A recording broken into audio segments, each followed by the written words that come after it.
A deadly fire ripped through a multi-storey hostel in New Zealand's capital on Tuesday. The blaze killed at least 6 people and left several others injured.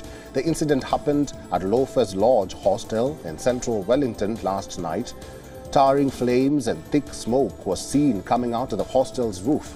Police and emergency services said multiple people had died and 52 people had been rescued. Officials reported that the number of deaths may rise. The exact number of fatalities remains undetermined. Police say the cause of the fire remains unexplained. They will be working with fire services to determine what really happened.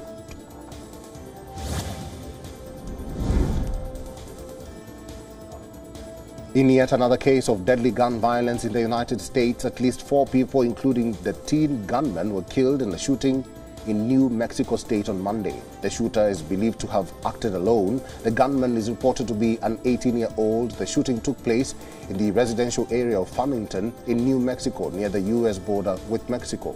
2 officials were wounded in an exchange of gunfire with the gunman before police shot him dead outside a church. The condition of the officials is reported to be stable.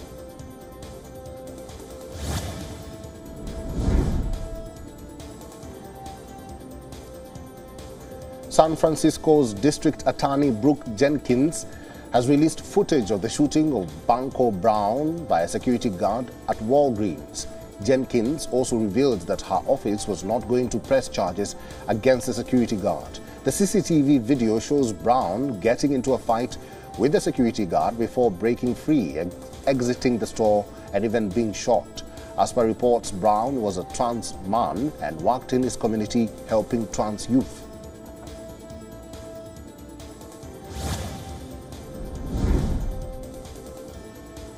According to an Amnesty International report, recorded executions worldwide reached 883 last year, the highest level since 2017.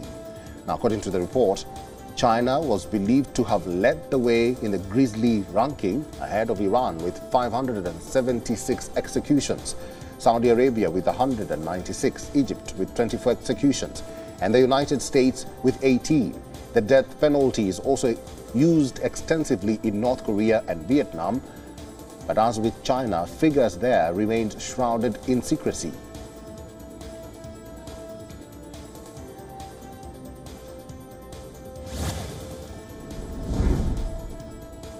The IMF says Sri Lanka's crisis-hit economy is expected to begin bouncing back in 2024. The country took a dent of 3% this year amid its worst economic crisis since independence. An IMF team is currently visiting Sri Lanka until May 23rd, ahead of the program's first review later this year.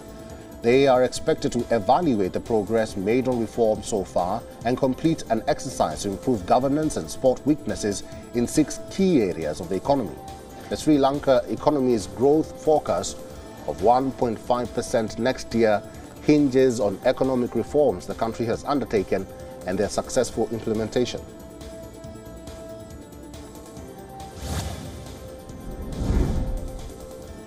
Italy has earmarked $33 million to improve the skills of unemployed people as well as those workers whose jobs could be most at risk from the advance of automation and artificial intelligence. Now, according to the Fund for Digital Republic, set up in 2021 by the Rome government to boost the digital skills of Italians, of the total, 10 million euros will go towards boosting the skills of those whose jobs are at high risk of being replaced, while the remaining 20 million euros will be allocated to help unemployed and economically inactive people develop digital skills that would improve their chances of entering the job market.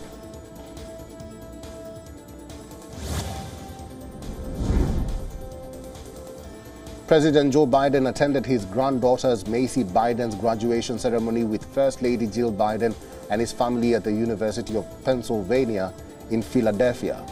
Macy is the daughter of Hunter Biden.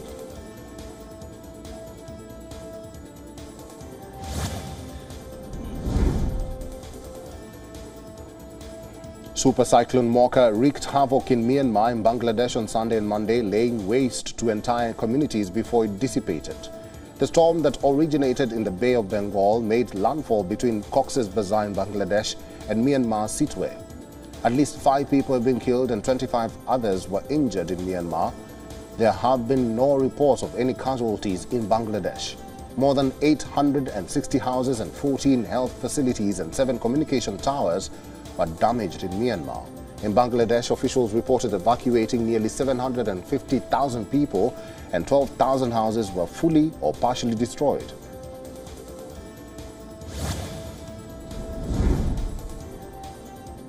The U.S. Pacific Northwest is experiencing record high temperatures for this time of the year. Temperature at Seattle-Tacoma International Airport was at 31 degrees Celsius. The previous record high was 30 degrees Celsius, according to the National Weather Service. Temperatures in Seattle will remain above normal throughout the rest of the week, according to the National Weather Service. At Seattle Center, people gathered at the International Fountain to beat the heat.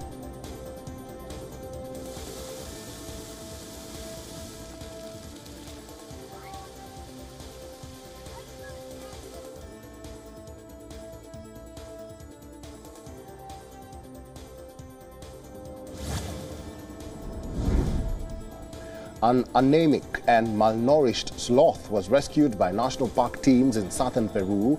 At the time of the rescue, the young female sloth had a body temperature of 21 degrees Celsius and was placed in an incubator to stabilize her health. According to vet doctors, the animal was poorly fed and had signs of mistreatment.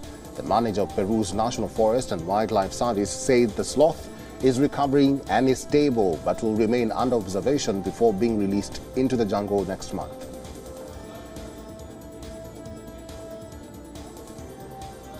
WION is now available in your country. Download the app now and get all the news on the move.